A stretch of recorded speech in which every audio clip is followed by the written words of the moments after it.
Ganjar Pranowo. Sekarang usianya 51 tahun. Ada Pak Ridwan Kamil yang saat ini usianya ini muda, 48 tahun. Ya. Kemudian ada Pak Anies, usianya 51 tahun. Dan Ketua MPR juga pengusaha yang sekarang Ketua MPR, Pak Bambang Susetio itu usia 57 tahun. Ya. Ketua Umum Golkar, usianya 57 tahun. Dan Ketua Umum PKS agak muda, usianya 54. Mungkin seusia dengan Pak Muhaimin Iskandar, ya, mungkin kisaran itu. Tapi yang menarik di luar itu juga, ada Ketua DPR, Bu Puan Maharani, usianya 45 tahun. Kemudian ada anggota kabinet yang pengusaha, yaitu Erick Thohir, sekarang usianya 50 tahun. Dan ada Sandiaga Uno yang usianya 50-51 tahun. Dan mungkin masih ada lagi beberapa tokoh-tokoh lagi yang kisaran usianya itu masih di bawah 60 tahun.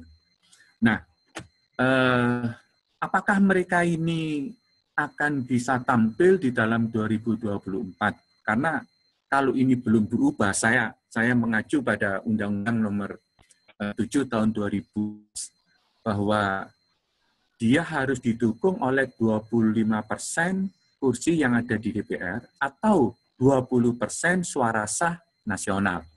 Nah, tentu tidak bisa hanya satu partai. Tentu ini bisa 2 atau 3 partai. Nah, partai-partai itu selalu berkepentingan mengusung calon presiden dan menang. Ya, mengusung calon presiden dan menang. Oleh karena itu, mereka akan melihat para calon ini, para kandidat ini, mana yang kemungkinannya menang. Masih pagi-pagi sekali ada salah satu partai politik yang mendekati seseorang yang diperkirakan nanti, ya masih penjajakan awal. Kemudian ada lagi yang nyebut nama yang lain, dan lain sebagainya. Jadi, tahun 2024 itu bagi calon-calon muda pebisnis yang ingin ikut berkontribusi terhadap negeri ini, tentu mulai saat ini sudah dia harus berbuat supaya mereka-mereka ini akan mendekati. Itu langkah yang bisa dilakukan meskipun peluangnya juga tidak besar karena setiap ketua umum juga mempunyai keinginan, ya, mempunyai partai yang lain kalau melihat ada sesuatu yang sangat kuat maka dia akan dekat, akan dia tarik dari awal. Nah, kira-kira itu yang bisa saya sampaikan, tapi saya pesan lagi bahwa pemimpin yang baik itu adalah pemimpin yang mendatangi orang-orang yang fakir miskin. Bukan pemimpin yang didatangi fakir miskin. Dia yang mendatangi orang-orang fakir miskin yang saat ini membutuhkan untuk hidup. Dan negeri ini adalah negeri yang makmur, tetapi faktanya masih banyak yang fakir miskin. Terima kasih. Semoga bermanfaat. Wassalamualaikum warahmatullahi wabarakatuh. Waalaikumsalam warahmatullahi wabarakatuh. Baik, terima kasih Pak Anur atas penyampaiannya. Jadi tadi saya coba menengahi ini, menengahi apa yang disampaikan oleh Uda Walnek dengan Pak Said Didu menyebutkan angka meskipun masih juga sangat kecil menurut saya 0,1%. Ya, jadi peluang ya, kita bicara peluang. 0,1%, tapi kemudian hal yang perlu mendasar adalah perubahan sistem politik tadi ya. Sistem politik, jadi bagaimana tadi udah sebutkan ya, sudah sedang berjalan ya kalau nggak salah Pak ya.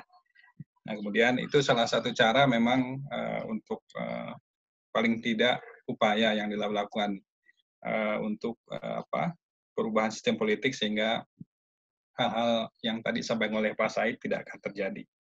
Nah, ini tantangan juga mungkin menurut saya, karena saya kira yang hadir di sini beberapa mahasiswa, ya, jadi teknokrat. Jadi juga tadi sudah menjawab satu pertanyaan yang saya lihat ini di ruang chat, jadi bagaimana negara mau maju itu harus menguasai sains dan teknologi. Ya, jadi kita lihat contohnya Jepang, Korea, kemudian Jerman, ya, Cina apalagi sekarang lebih-lebih. Kemudian India untuk yang negara Asia yang paling dekat mungkin di kita adalah Singapura, Thailand untuk beberapa teknologi di bidang pertanian dan hasil pertaniannya juga sangat advance gitu ya. Jadi memang sumber daya alam iya ya, tapi bagaimana teknologi dikembangkan untuk mengelola sumber daya alam itu yang harus dikuasai, dan kelihatannya Indonesia masih dulu awalnya mungkin sudah, cuma saya nggak tahu kenapa pada zamannya era Pak Habibie kelihatannya tidak banyak berkembang juga ya sampai saat ini. Kemudian itu kira-kira ya, jadi pengusahaan iptek tadi ya, pengusahaan iptek yang ditekankan oleh dan kemudian tadi menyebut nama-nama, saya kira mungkin tidak ada salahnya juga ya untuk membaca peluang-peluang yang lagi-lagi ini memang sangat awal ya. Kemudian sepertinya belum masih fokus ke sana, kita masih bagaimana supaya hilang dari era pandemi ini. Tapi baiklah, jadi di sini sudah ada beberapa pertanyaan yang muncul di ruang chat. Kalau saya baca di sini memang lebih banyak kepada Pak Said Didu ini, Pak, pertanyaannya. Jadi karena memang sangat-sangat membuat para peserta ini nih, bukan provokasi. Ya, jadi terkait dengan cukong, ya, jadi para cukong kekuasaan ini. Mungkin Pak Said lebih banyak mengelaborasi tadi, Pak. Jadi meskipun tadi sudah dicontohkan ada di pemerintahan, ada di dewan, kemudian ada juga di pengusaha gitu ya. Jadi ini sebenarnya kepentingannya apa sih kalau cukong itu untuk kepentingan negara yang baik, kira-kira boleh nggak, Pak? Ya, ini ya jadi cukong besar harus dibasmi. Kemudian pertanyaan dari Kasraji ini membaca bahwa dikendalikan oleh 9 naga ini, Pak ya. Bagaimana ini bisa terjadi? Ya, nah, kemudian terkait dengan ini tadi juga di sini soal nama juga, jadi ini malah sangat ini. Jadi untuk Pak Said Didu untuk 2024 Prabowo mencalonkan lagi dan kemudian menang jika ya. Apakah menurut Pak Said kemenangan Prabowo nanti juga bagian dari cukong juga gitu ya? Ini dari Rizal alumni USU Visipol ya. Nah kemudian ini tadi Ulda Walnek ada pertanyaan terkait dengan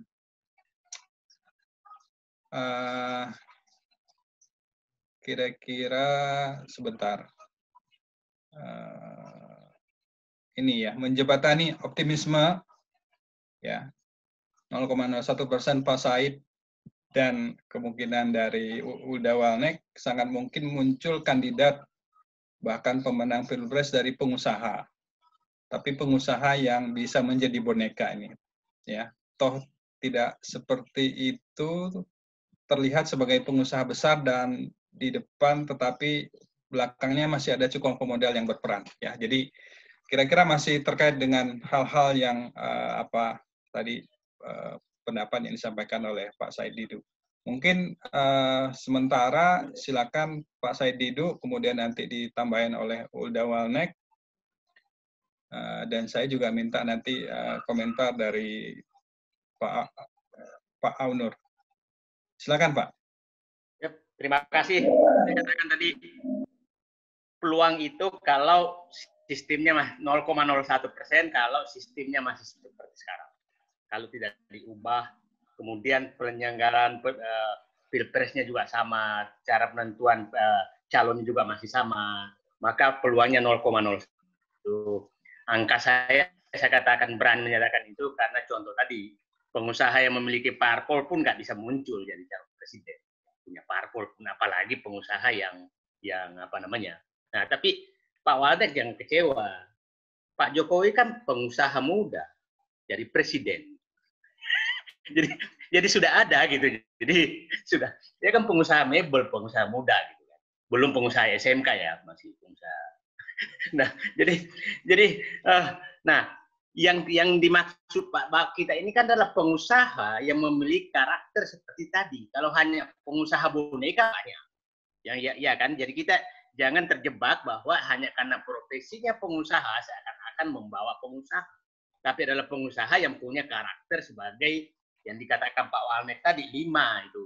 Punya integritas, punya visi yang jelas, punya jaringan, dan lain-lain. Kan? Nah, itu yang dimaksud pengusaha. Jadi, tapi kalau pengusaha sebagai boneka, ya bisa naik menjadi 110% malah.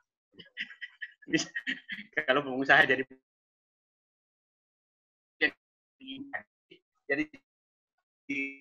bukan antara, ya karena itu pengusaha loh.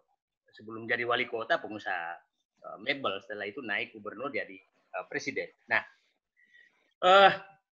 pasti selalu itu, saya kata-kata saya selalu menyatakan negeri ini hanya bisa baik apabila peran cukong kekuasaan dihentikan. Itu hipotesis saya yang sangat kuat. Selama cukong kekuasaan masih berpengaruh dan menentukan pemimpin ke depan, jangan harap negeri Indonesia makin baik. Dan jangan harap seperti yang dikatakan Pak Nur Rofiq tadi, mendatangi orang miskin. Orang miskin didatangi pada saat 1 minggu sebelum Pilpres. Itu didatanginya. Kalau setelah itu kasih janji lagi aja. Kasih janji lagi aja orang miskinnya. Itu faktanya yang karena apa namanya? Karena saya ini Pilpres ini kita tahu udah Pilpres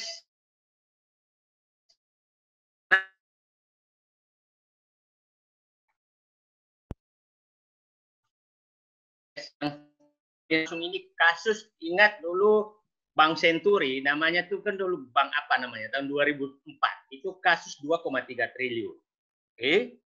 Kasus Bank Senturi lagi, 2008, itu kan 6,7 triliun.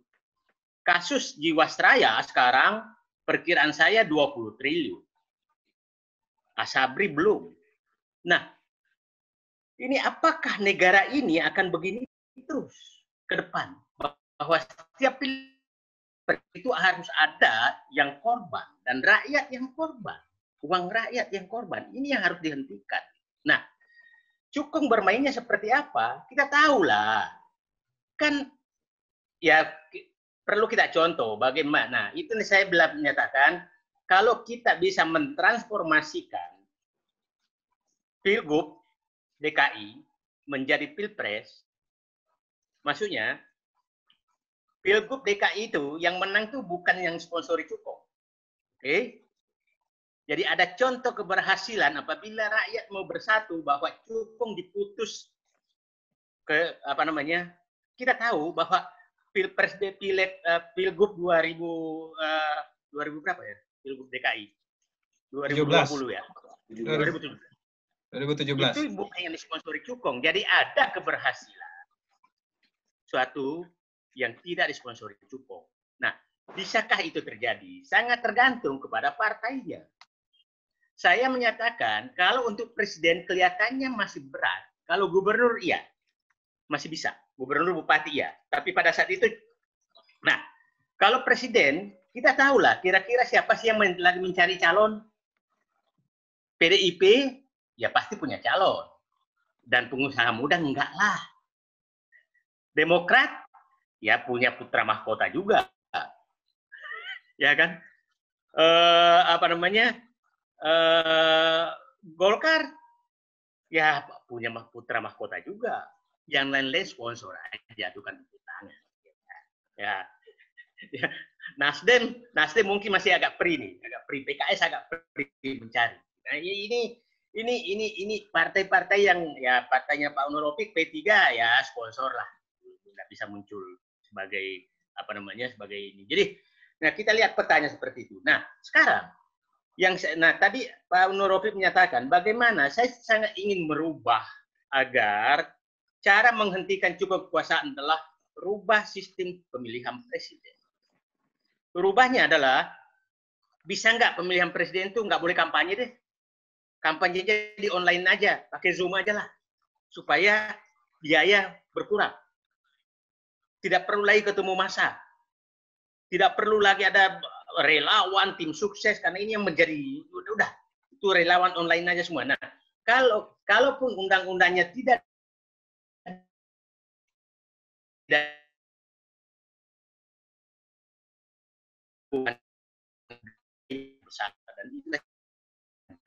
saya katakan, mau jadi calon presiden, kira-kira sekarang, itu pasti butuh biaya di atas 10 triliun.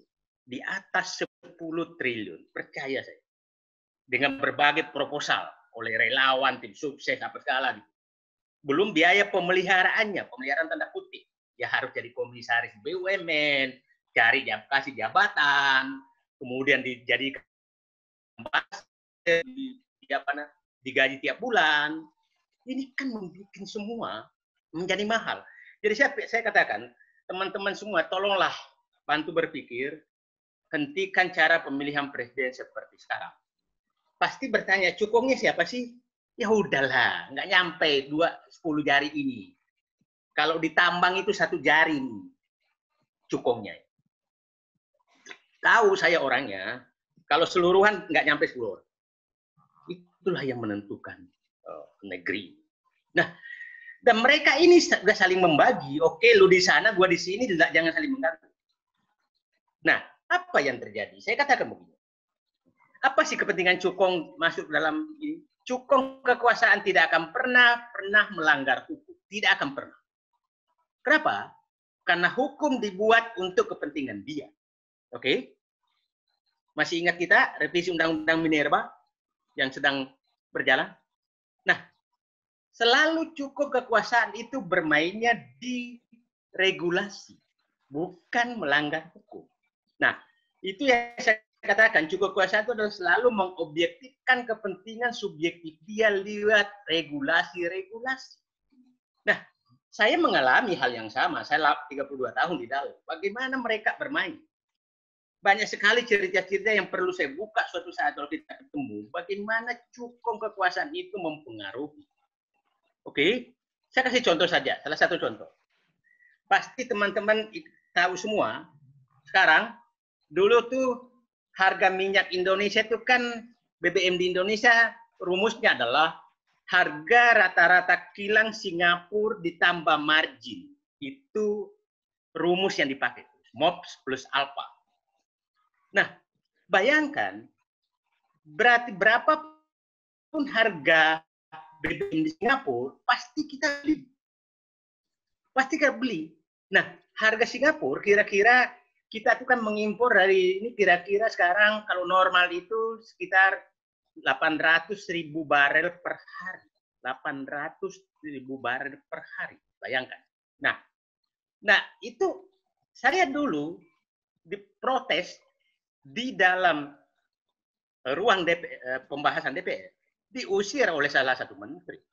Dan kembali lagi rumus itu. Saya kan hanya menyatakan, saya harus rumusnya adalah harus berapa harga spot minyak di seluruh dunia atau 3 atau 4 tempat untuk siapa yang termurah, mana yang termurah, itu yang kita. Itulah cara cukong kekuasaan bermain. Jadi tidak pernah melanggar. Begitu juga dengan bagaimana pengusahaan tambang, bagaimana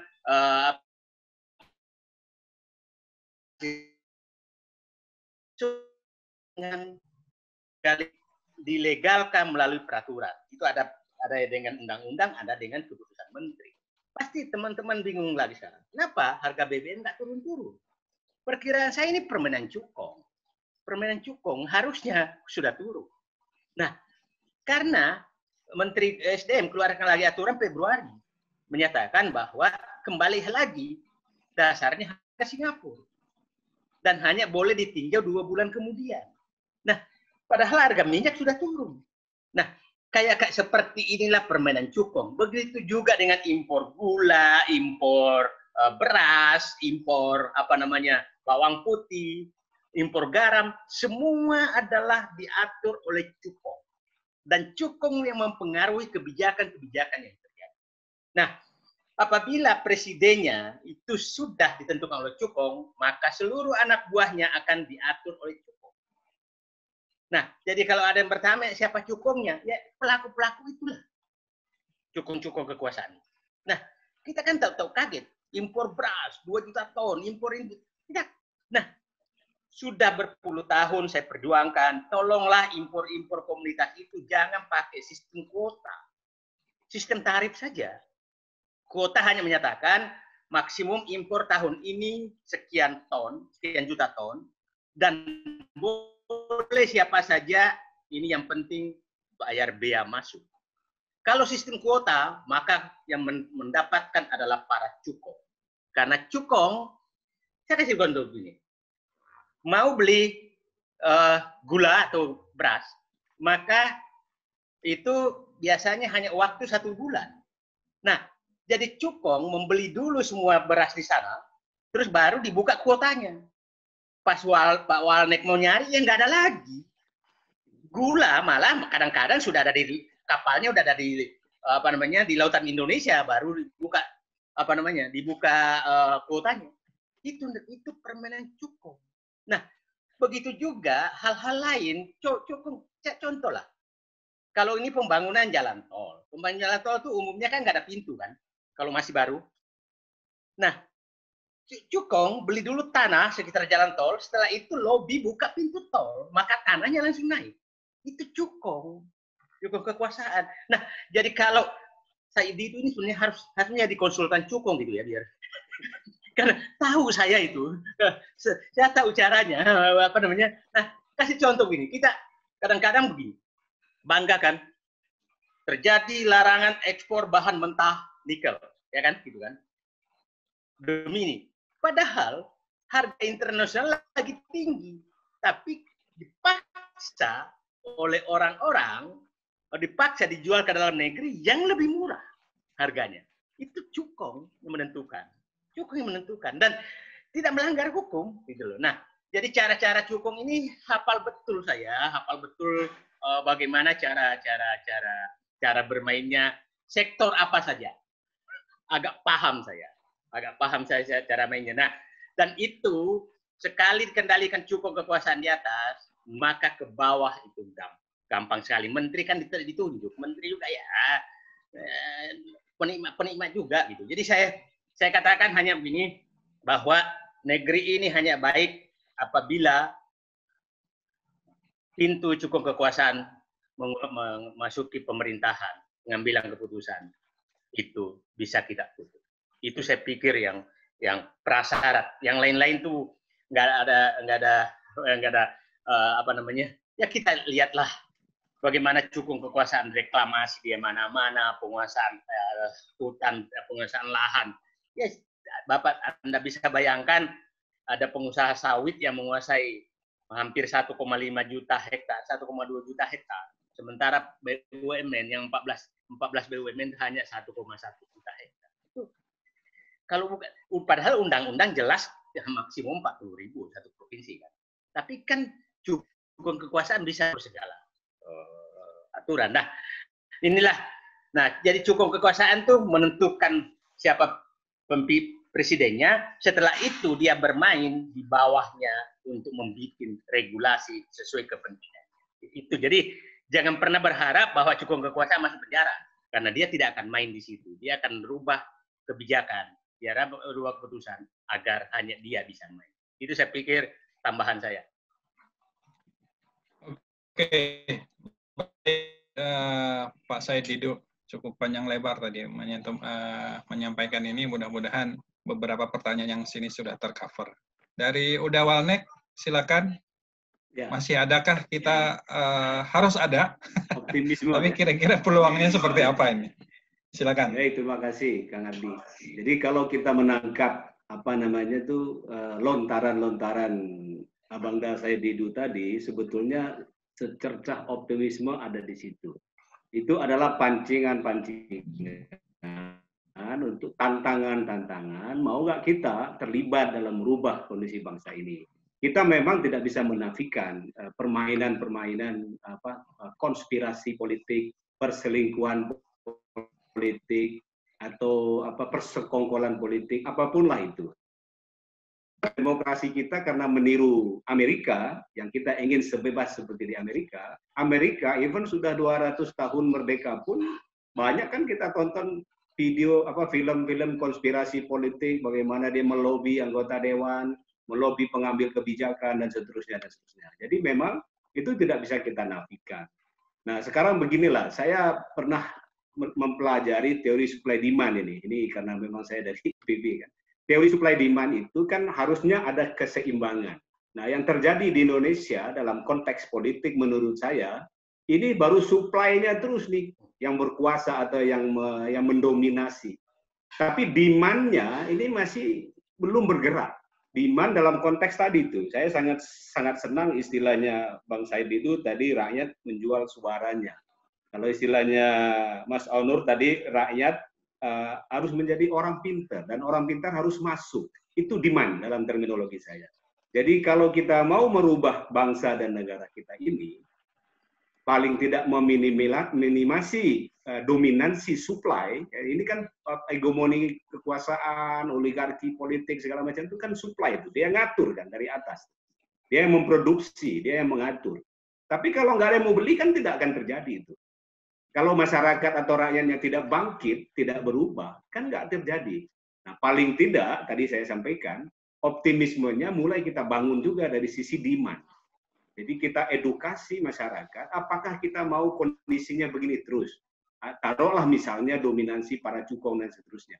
Apakah kita lebih bodoh daripada cukong kan gitu? Harusnya kita lebih pintar daripada cukong kan supaya tidak bisa diakalin oleh cukong.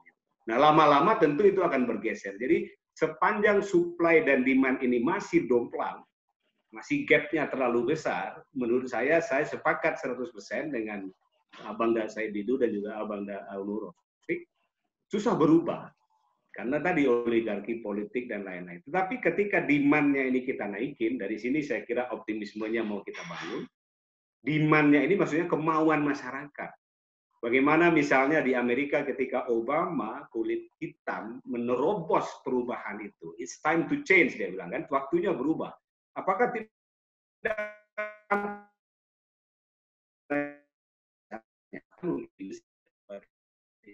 Nah, tetapi masyarakatnya melek, masyarakatnya ingin berubah. Artinya jualannya Obama ketika itu dimakan oleh masyarakat sebagai sebuah yang mencerahkan dan sebagai sebuah yang mau berubah. Nah, lalu tentu berbalik lagi ada rezim baru lagi dan ini akan selalu terjadi. Pertarungan antara sisi supply dan demand ini akan selalu terjadi. Nah, hemat saya sangat senang tadi dengan lontaran-lontaran senior-senior kita bahwa itu sebetulnya beliau kan sudah lebih lama di dalam.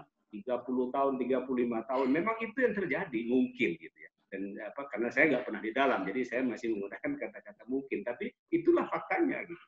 Nah, bagaimana ini tantangan itu sebagai orang-orang muda, saya lihat di sini pesertanya banyak juga mahasiswa, bagaimana pemikiran-pemikiran konstruktif, positif untuk merubah itu. Tadi kan beliau bilang, sepanjang syaratnya ini tidak berubah, 0,1% peluangnya. Tetapi ketika syaratnya itu dirubah, mungkin peluangnya akan jauh lebih besar.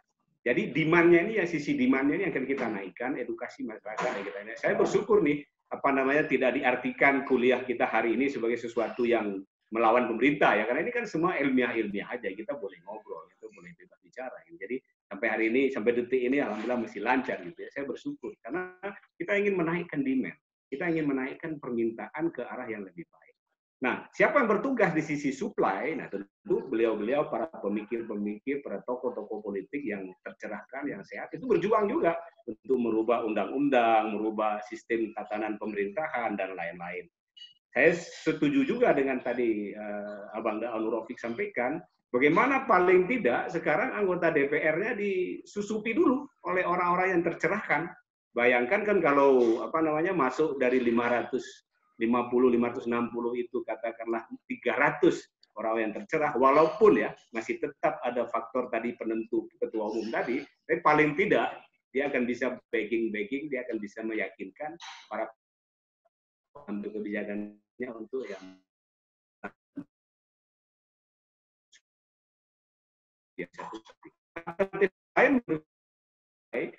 misalnya andaikan oligarki kekuasaan ini mau memperlihatkan kemauan berubah, paling tidak dia copot itu di undang-undang ini undang-undang pemilihan presiden presidensial threshold.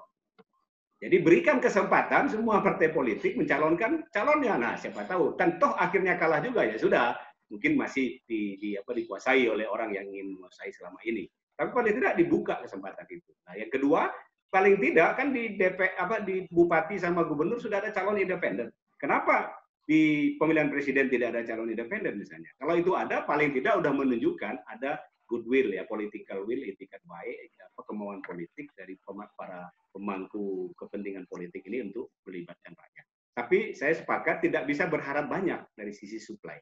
Nah, mari kita dorong dari sisi demand-nya. Jadi kita balance, kita seimbangkan antara supply dengan demand-nya. Kira-kira gitu ulasan tambahan dari saya. Mohon izin Pak Moderator. Oke, baik. Terima kasih ya. Baik. Jadi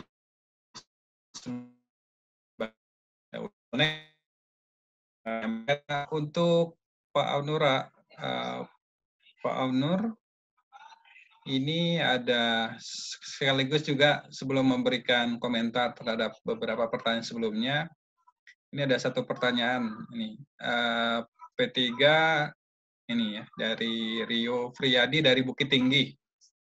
Pak Aunur Rafiq, seperti apa P3 menilai kepemimpinan era sekarang dan apakah P3 punya komitmen melahirkan pemimpin baru di 2024? Silakan Pak, sebelum kita masuk ke termin kedua nanti.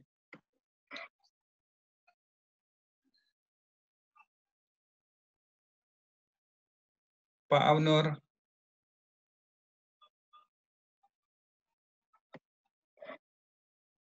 Oh, ininya mohon host untuk membuka mute-nya, unmute. Kepada admin, mohon. Sepertinya dari Mas Aunurnya kali. Ya.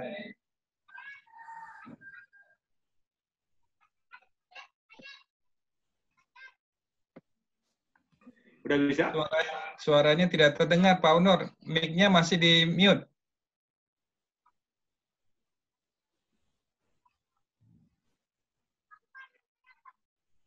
Halo? Ya, sekarang. Sekarang baru terdengar. Oke. Ya, baru sekarang. Mohon diulang, Pak. Mohon diulang. Ya, untuk penanya yang dari Bukit Tinggi, tentang tentu dan insya Allah akan mencari pemimpin yang amanah dalam tahun 2024. Karena tahun 2024 ini menentukan masa depan bangsa ini ke depan. Pada masa itu, kita akan mendapatkan bonus demografi.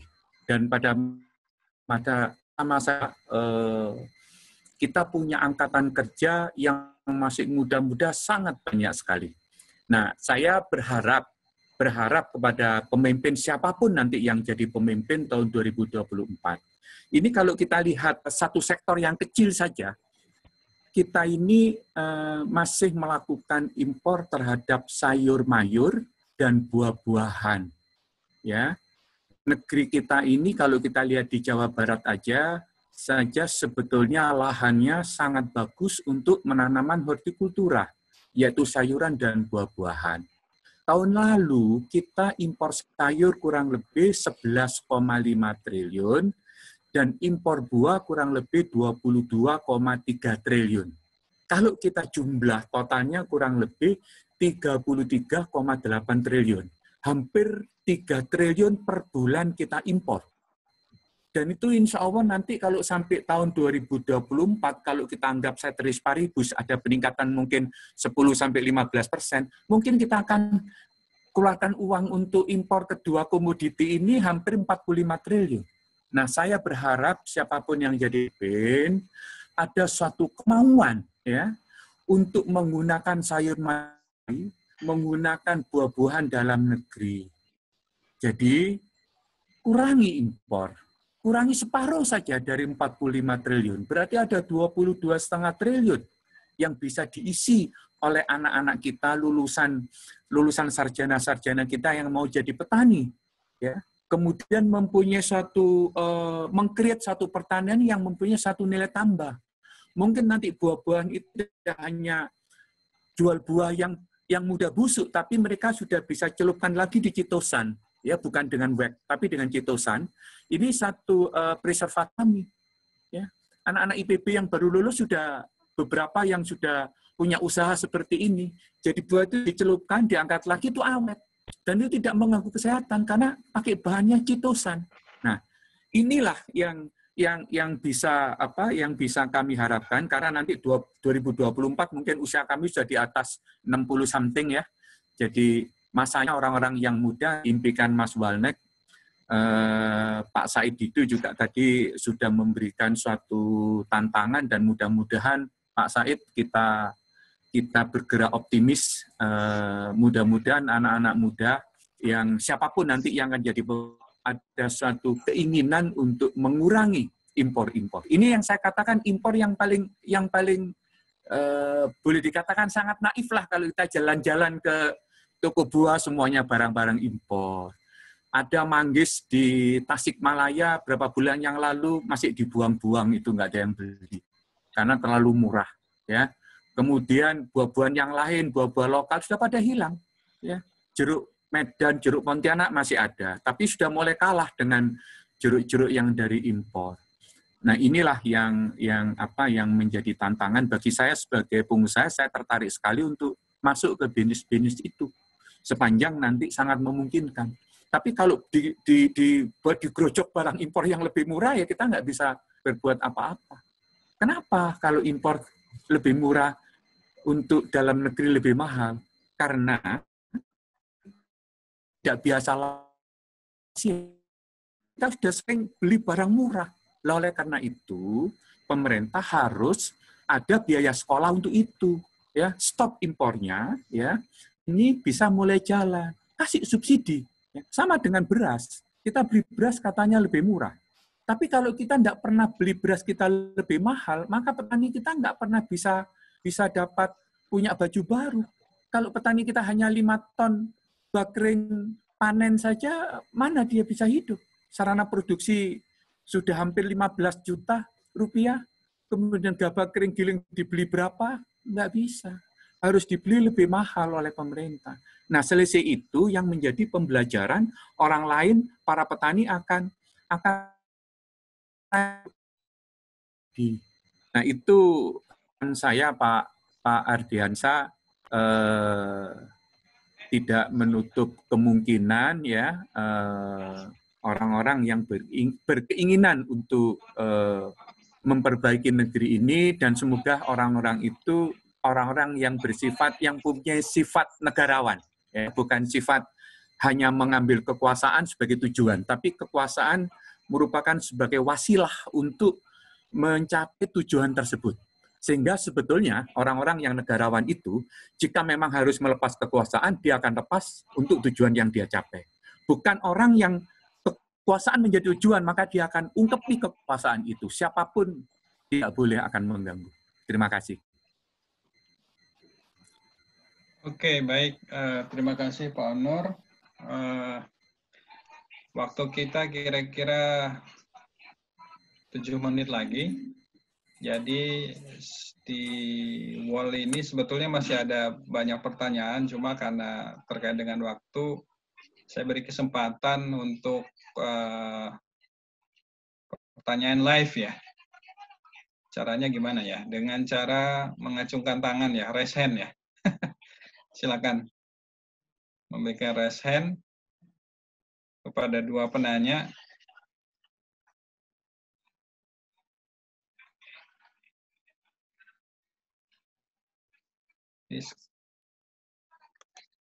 Ada Zulfi Satria tuh mau nanya. Zulfi Satria itu. Silakan. Silakan Mas Zulfi Satria. Kepada admin mohon supaya di unmute mic-nya.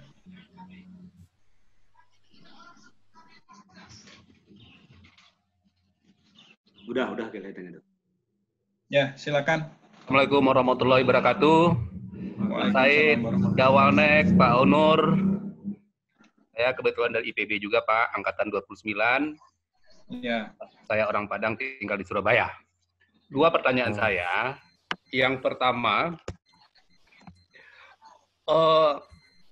salah satu pendapat mengatakan bahwa politik isi tas, dalam ini politiknya cukong, itu bisa dilawan dengan politik identitas.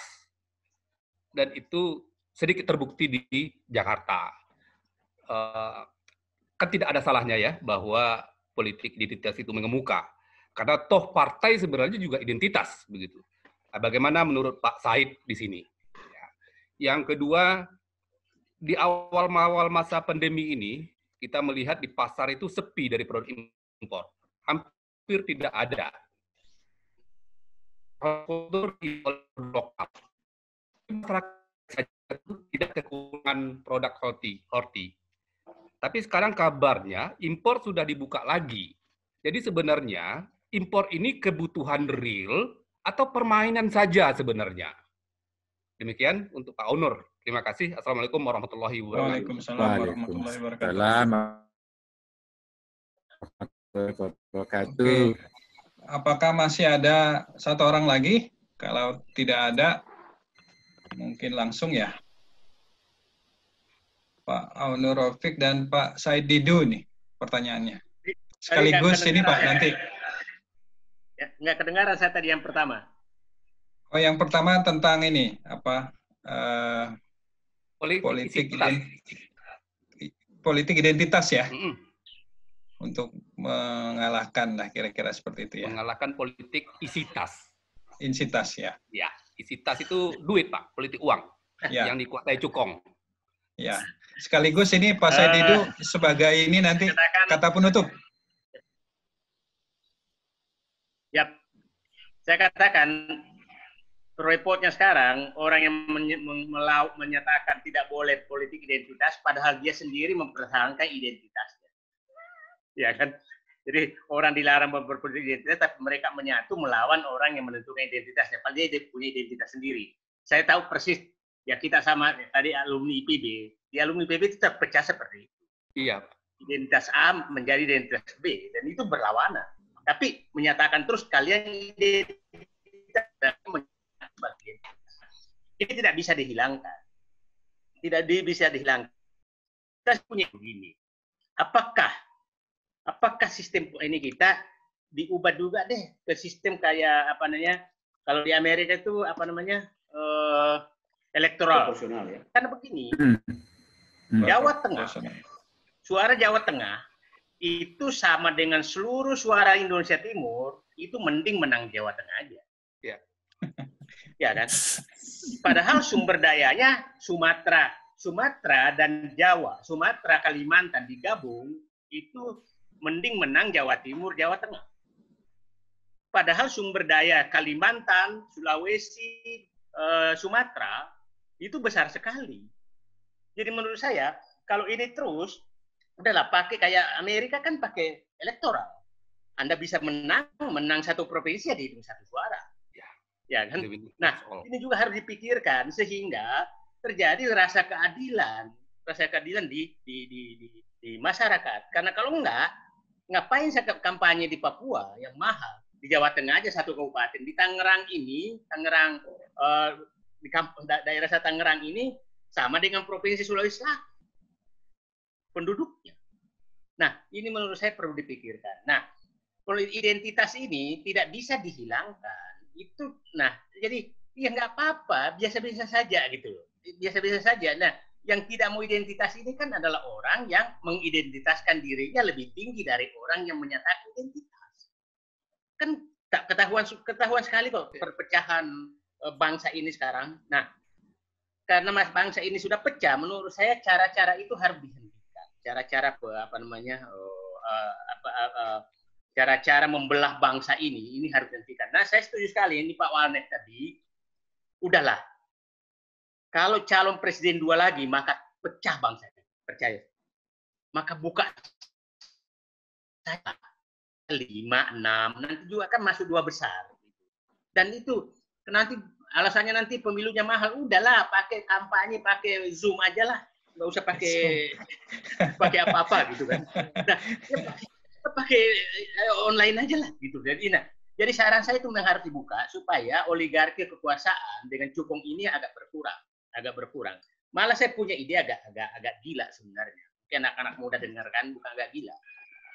Saya pelajari bahwa negara yang bisa dimakmurkan, misalkan kepala negara dengan kepala pemerintah. Kepala negara harus dipisahkan dengan kepala pemerintah. Karena kepala negara Amerika itu kan nggak bisa dimakmur. Nggak bisa, karena menyatu terus juga kepala pemerintah, kepala negara. Hampir semua negara yang adil dan makmur ya, bukan adil saja, bukan makmur saja, yang memisahkan kepala negara dengan kepala pemerintah. Saya lagi berpikir, nggak usah ngubah Undang-Undang Dasar 45. Jadi kita memilih kepala negara itu dipilih langsung oleh rakyat, tapi seluruh lembaga negara dibawa kepala negara. Apa itu lembaga negara? Polisi, tentara, BUMN, jaksa, kejaksaan, apa segala, itu dibawa kepala negara, bukan dibawa kepala pemerintahan. Sehingga kepala pemerintahan tidak bisa menggunakan ini untuk kekuasaannya. Oke?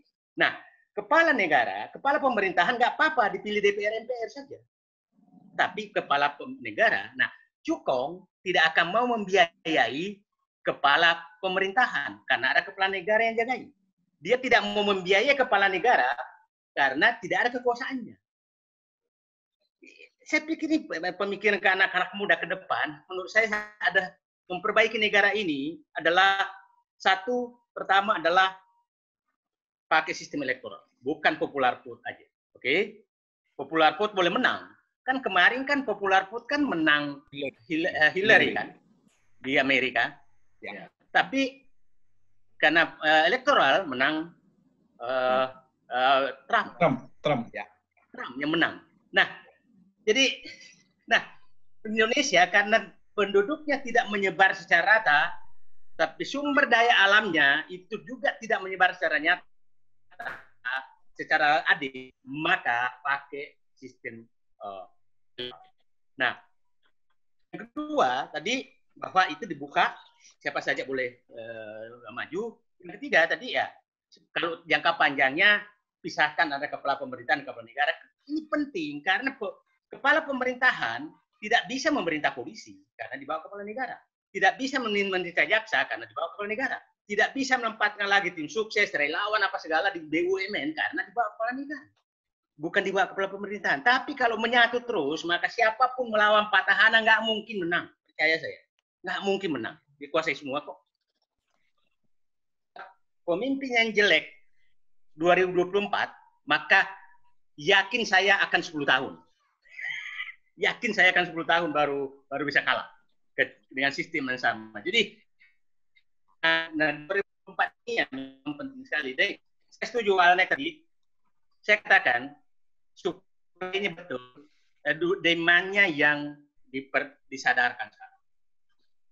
Untuk DKI Jakarta itu demand-nya loh, yang supply-nya bukan dia, bukan Anies tuh, tapi demand-nya yang mau Anies. Kira-kira begitu ya. Ya nggak tahu secara nasional siapa tahu bisa terjadi.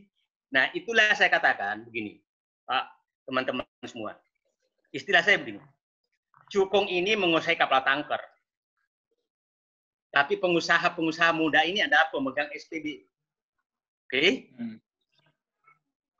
Tanker hanya ada gunanya kalau ada SPBU. Jadi bersatulah para pemilik SPBU untuk menaikkan daya tawar demand. Itu Pak ini saya terakhir. Jadi jaringan-jaringan Pak Warnik dengan pengusaha muda, anggap diri Anda SPBU, silakan kau para Cukong kapal tankermu silakan parkir di pelabuhan. Kami yang menentukan. Itu baru ada suara. Jangan para pemilik SPBU itu menyembah-nyembah kepada pemilik kapal tanker. Karena kapal tanker bergantung pada SPBU. Kalau SPBU-nya tutup, maka dia juga nggak bisa jualan apa-apa. Oke? Itu saya pikir perumpamaan saya. Jadi naikkan demand dengan kompaknya para SPBU untuk melawan kapal tanker. Cukong-cukong kekuasaan. Terima kasih. Mohon maaf kalau ada yang salah. Itu kata penutup saya. Kata penutup saya bahwa perbaikan negeri ini hanya bisa dilakukan apabila para pemilik SPBU, pengusaha-pengusaha muda, kompak untuk mendikte para pemilik kapal tanker yang selama ini mendikte terpilihnya suatu pemimpin yang dikehendaki oleh mereka. Terima kasih. Oke, baik. Terima kasih kata penutup yang sangat singkat. Baik, ke Pak Aunur.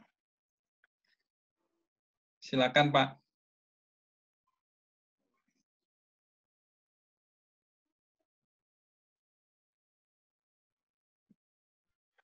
Ini mohon lagi, Pak. Ini mic-nya, Pak. Sudah, Pak? Sekali. Ya. Halo, silakan. sudah ya? Oke. Ya. Sekaligus buat kata penutup, Pak. Oke. Terima kasih kepada Mas siapa tadi? Yalfi. Ya. Mas Zulfi. Ya. Zulfi yang tinggal di Surabaya, alumni IPB angkatan 29.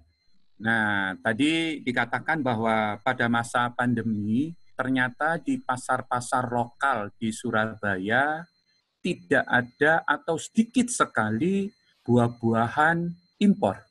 Karena pada waktu pandemi semuanya berhenti, tidak ada impor. Nah, ternyata masyarakat juga baik-baik saja dan saat ini setelah mulai ada kelonggaran-kelonggaran maka keran impor dibuka. Apakah keran impor yang dibuka ini karena demand-nya dari masyarakat, ya, atau memang sengaja diadakan? Nah, ini saya rasa Mas bisa menilai sendiri seperti apa saat ini yang terjadi. Karena saya katakan bahwa nanti tahun 2024 mohon ada suatu ketekatan untuk mengurangi atau ketergantungan dari barang impor. Kita bisa membuat sendiri, nanam sendiri kita bisa. Obat-obatan apa kita bisa buat, bahannya ada semua. Plasma nutfa yang ada di tempat kita itu nomor 2 di dunia setelah Brazil. Tinggal bagaimana kita tidak malas, kita aktif, kita riset, kita akan menemukan itu semua. Dan kita bisa buat. Jadi begitu kira-kira Mas yang bisa saya sampaikan. Kata penutup saya adalah para pengusaha muda yang sekarang ini lagi berjuang untuk membesarkan bisnisnya. Saya doakan semoga menjadi besar. Dan kalau sudah menjadi besar, jadilah cukong-cukong kekuasaan yang berakhlak mulia. Sehingga kalian akan menjadi seorang negarawan dan calon-calon presiden yang untuk memperbaiki kehidupan masyarakat. Dan semoga masyarakat menjadi makmur. Terima kasih. Wassalamualaikum warahmatullahi wabarakatuh. Waalaikumsalam warahmatullahi wabarakatuh. Waalaikumsalam warahmatullahi wabarakatuh. Baik, kata penutup yang singkat dan bisa menjadi pemicu dan semangat. Untuk Uda Walnek, mungkin 1-2 menit. Ya. Ini udah masuk azan ini. Baik, Kang Ardi, saya nggak banyak ya. Untuk penutup dari saya. Yang pertama, sekecil apapun peluang untuk merubah bangsa ini, mari kita jangan pernah berhenti untuk berikhtiar, berkhidmat untuk merubah. Dan untuk 2024, saya pribadi sangat berharap yang mewarnai Pilpres ini itu adalah dari kalangan muda. Jadi yang tua-tua mohon maaf dengan segala respek ya sudahlah, ya kan sudahlah. Jadi juga ada penanya menyampaikan mungkin nggak nanti yang kemarin sudah nyalon lagi ya mungkin sih mungkin aja. Tetapi saya pikir mari kita berpikir negarawan, mari kita berpikir untuk bangsa. Jadi berikan kesempatan kepada yang muda-muda. Bagaimana supaya itu tadi keterbatasan? Mari kita naikkan tadi demand-nya, posisi tawar demand. Perjuangan di supply ada yang berjuang. Perjuangan di demand, kita berjuang juga, sehingga ada keseimbangan antara supply dan demand itu. Saya kira itu dari saya. Terima kasih semuanya peserta dan juga senior-senior sebagai pembicara dan juga moderator. Assalamualaikum warahmatullahi wabarakatuh. Waalaikumsalam warahmatullahi wabarakatuh. Baik, saya kira saya moderator tadi sebenarnya dari para pembicara sudah memberikan kata penutup masing-masing. Jadi peran dari para pengusaha nanti ini adalah yaitu tadi menaikkan demand ya, sehingga istilahnya Pak Said Didu bagaimana SPBU ya, pengecer di tingkat paling rendah ini yang berinteraksi dengan konsumen gitu ya, kira-kira Anda punya tawar yang sangat besar sehingga dan juga memberikan pencerahan kepada masyarakat yang berinteraksi dengan masyarakat langsung. Mungkin dari saya itu ada baiknya tentu foto ya bersama dengan dia udah diputus sama admin. Oh sudah ya, oke baik ya, kalau sudah. Nah banyak juga yang sudah keluar ya. Oke baik kalau sudah demikian saya moderator mengucapkan sekali lagi banyak terima kasih kepada semua pembicara. Mudah-mudahan apa yang kita sampaikan hari ini bermanfaat, paling tidak memberikan semangat ya, cercah harapan sesuai dengan tema hari ini, penyiapan untuk pemimpin di tahun 2024. Demikian saya akhiri karena waktunya juga sudah lewat 10 menit. Azan zuhur sudah masuk. Saya akhiri dengan Assalamualaikum warahmatullahi wabarakatuh. Waalaikumsalam. Warahmatullahi Terima kasih wabarakatuh. semua. Terima kasih Kang Ardi, Bang Said, Ya. Mas Nur, terima kasih. Ya, terima kasih. Ya, sama-sama. Kaget. Waalaikumsalam.